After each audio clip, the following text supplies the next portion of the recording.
We thought we'd come and explore the back of the Fleet Lagoon today. So we are next to the army camp here, and hopefully we can get down to the shore of the lagoon there. That's Chesil Beach there, that great big bank of gravel.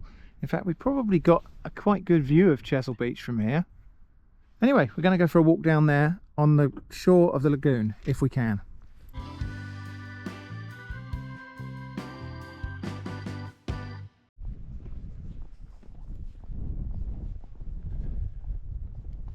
So there's a footpath here. I don't think there is a footpath that goes down to the lagoon shore just here, but I think there might be a little branch off of it just somewhere down that way. Let's have a wander along. So yeah, this is Chesil Beach. We're on the back of Chesil Beach. In fact, I'll link to another video where we were walking along the top of this Chesil bank here and looking down at the back of these fishing huts.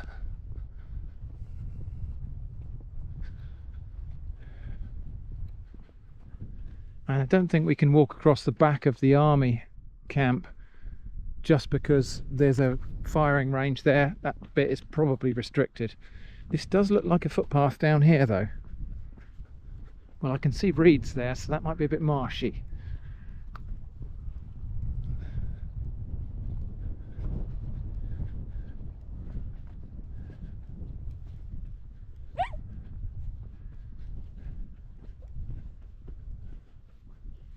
So that does look like a track there.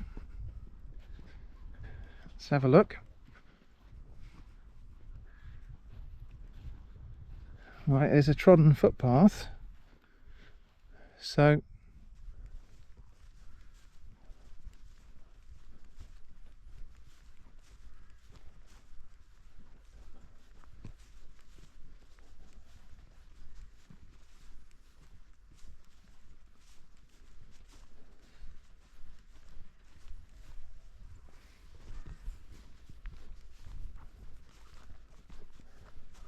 not at all sure we're meant to be doing this, but let's have a look and see what we've got down here. Just hang back a minute. Right, well there isn't really any shore here to speak of that we can get to. There's a little thing that goes down to some fishing boats there. There's not much to walk on down there, and certainly can't go past those railings. So I think what we'll do, we'll head back up onto the top path and we'll just walk along the back of the Fleet Lagoon. I was hoping we'd get down the shore and have a look at the shore, but maybe not today.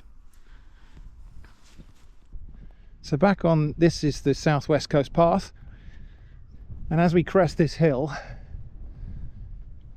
we're on top of a cliff actually. So there's a cliff down to the lagoon down there, and then we've got a rather lovely view of the Isle of Portland. Now it does look like people scramble down there to that little bit of muddy shore down there. I don't think that will be us today.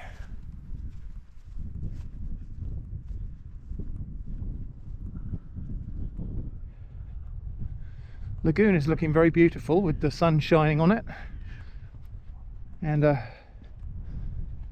rather icy wind just whipping up the surface into little waves.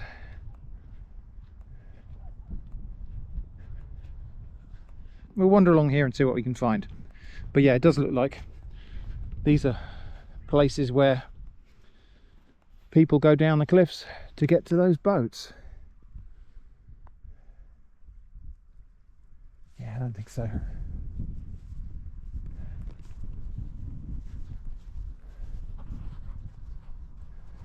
So it does feel quite strange to be walking on this side of Chesil Beach. So in the Chesil Beach gravel survey video, we started way down there at Abbotsbury. We walked all the way along Chesil Beach to the Isle of Portland, 10 miles, 16 kilometers. From here at the back of the lagoon, you can really see the features where the water has carved out the gravel on the other side. There's a name for these, I can't remember what it is, but it's on the screen now. But this is where water has either washed right over Chesil Beach, 15 meters above sea level. The waves crashed right over this, and I've seen it, it's frightening. Or maybe has washed up high on the beach and washed through the gravel. But these rivulets type of features you see here are caused by very high water on the other side, either coming through or over Chesil Bank and then carving out little rivulets on this side. So we've got a marker stone here that says Malcolm Regis 1933. I can't read all of it, so it says Borough of Weymouth and Malcolm Regis 1933 something Mayor.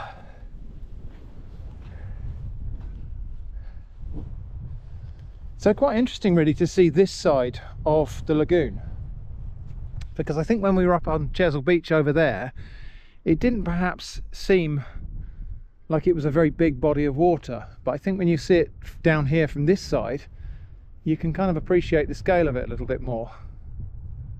So just over there in the distance, I don't know if you're able to see them on camera, we can just see the oyster beds starting to be exposed by the falling tide.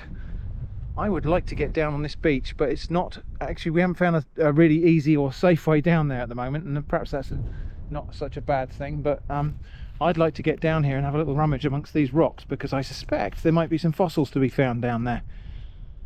But anyway, let's see if we can get down around this corner. Okay, well, this looks like a accessible bit of shore. It's an old pillbox over there, World War II concrete pillbox. I don't think we'll explore that today, but there is a sign here that says Coast Path down here.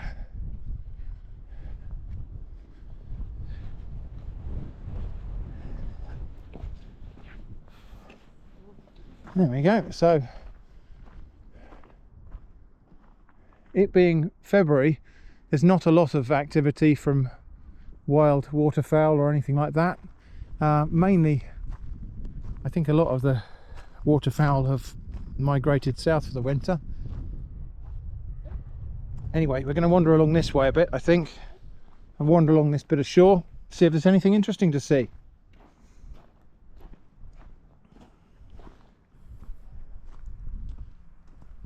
So it is kind of exposed sandstone and limestone here, similar to other bits of the Jurassic coast, but obviously protected by Chesil Bank all the way up there. So quite sheltered, perhaps not quite so subject to erosion and so on as other bits of the shore. Anyway, we'll have a wander along here, see what's to see. So rock samphire there, lots of our familiar coastal plants, wild carrot, rock samphire. I think that's sea beet up there on the cliff up there. Let's have a look and see if I'm right about that.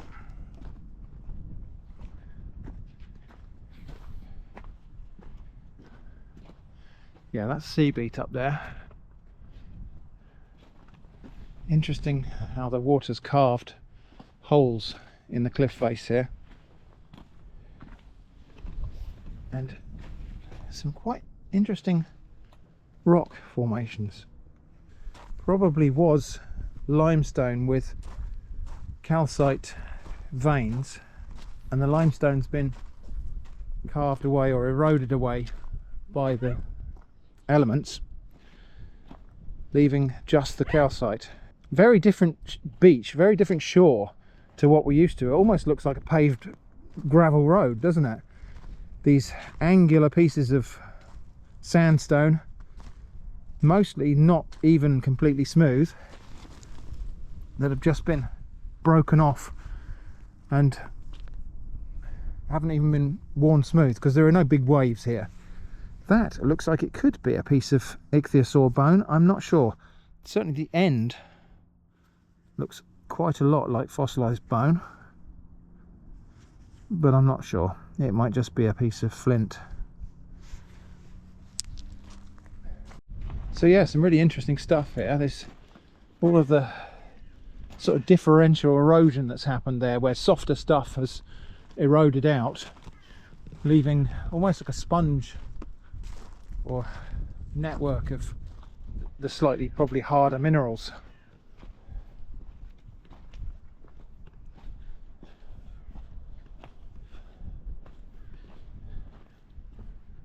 Haven't really seen anything resembling a fossil yet, apart from that one piece which might have been ichthyosaur bone but probably isn't. But I do understand that there are some quite nice brachiopod fossils to be found somewhere along the back of the lagoon here, as well as some large ammonites. Quiet. There's what looks to be perhaps the wreck of an old barge or something there, or perhaps just the steel frame of a boat, or steel parts of a wooden boat. We'll go and have a look at that a little bit closer.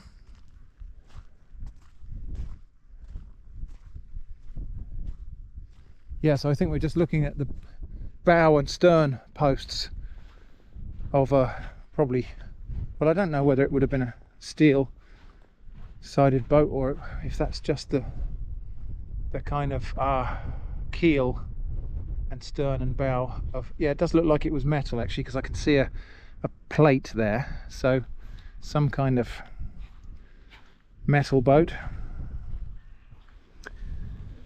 Shells but not fossils. A limpet there, several limpets. Looks like maybe something has eaten those, something's prized those off the rocks and eaten them, perhaps. Well, carrion crow. I think that's a carrion crow, isn't it? Yeah, black beak. So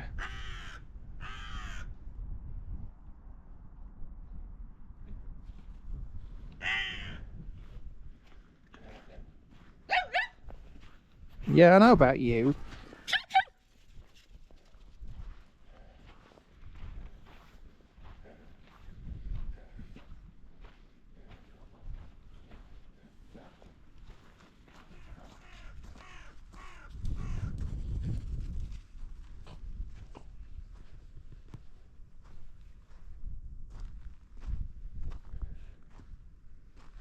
Well, interesting and different bit of coast to walk along, different kind of beach to what we often find ourselves walking along. Very nice and quiet. Looks like quite a few people have walked along here since the last high tide.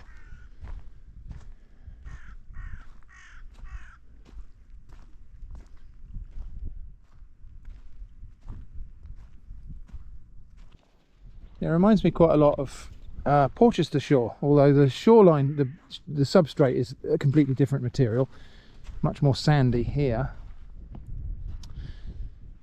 but similar kind of feel to the place, I suppose.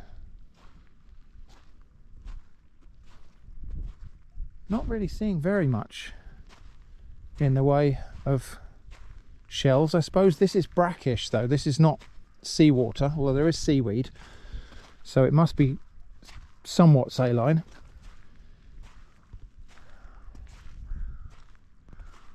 But perhaps not quite salty enough for some types of shellfish. There's a clam shell, or a cockle maybe. Could even be a fossil. No, it's not, it's just a quite crusty. I don't think that's a fossil anyway. There's a winkle shell down there. So yeah, that's a winkle or a top shell. I think it's a top shell.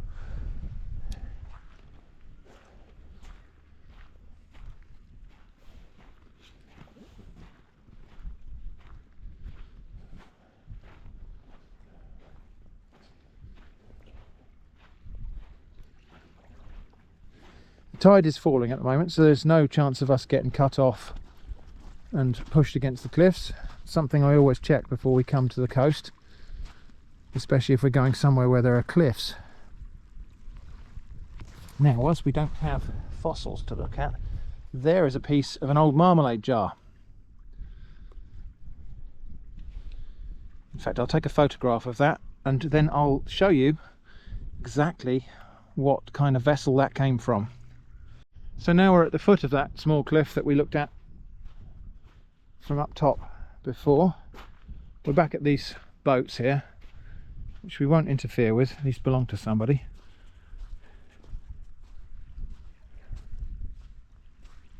Nice little bit of sandy beach here, look.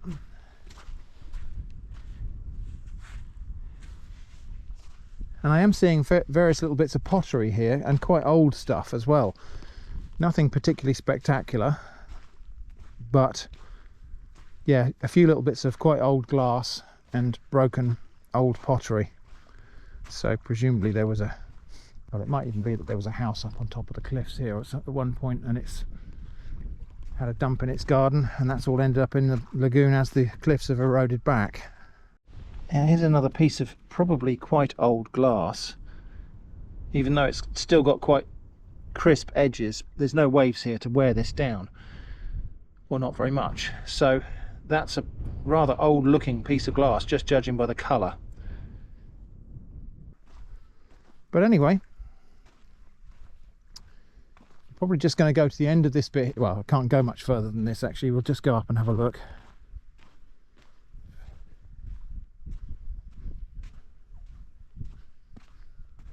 So these are the paths that people scramble down here, and I don't think I was wrong to shun those. More intrepid and sure-footed people than myself might be perfectly okay with them, but I prefer to work within my limits. There's another...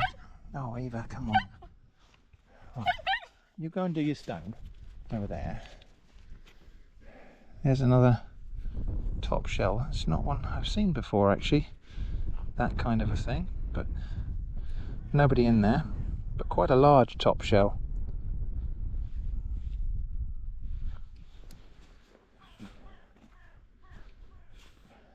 Bit of Kimmeridge clay surfacing here.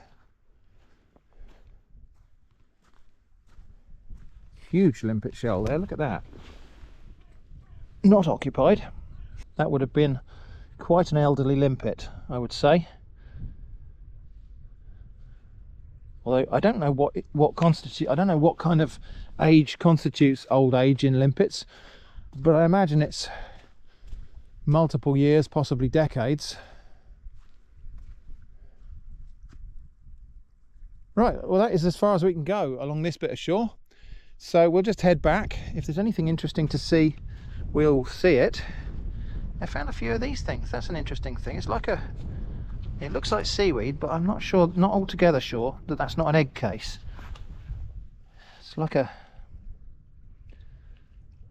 sac. It's too big to be the bladder of a bladder floated seaweed, but I've seen a couple of those along here. Doesn't look like any shark's egg case I've seen. See, there's another one, and that's even larger. But I don't know what that is. It's not plastic. That is some kind of organic material.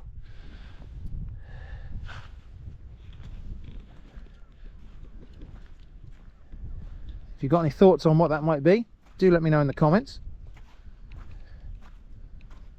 Don't think it's a dried out jellyfish. I don't think they go like that when they dry out.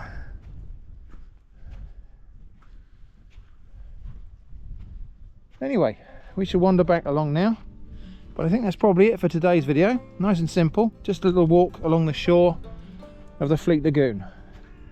I hope that's been interesting. Thanks for watching, and I hope to see you again soon.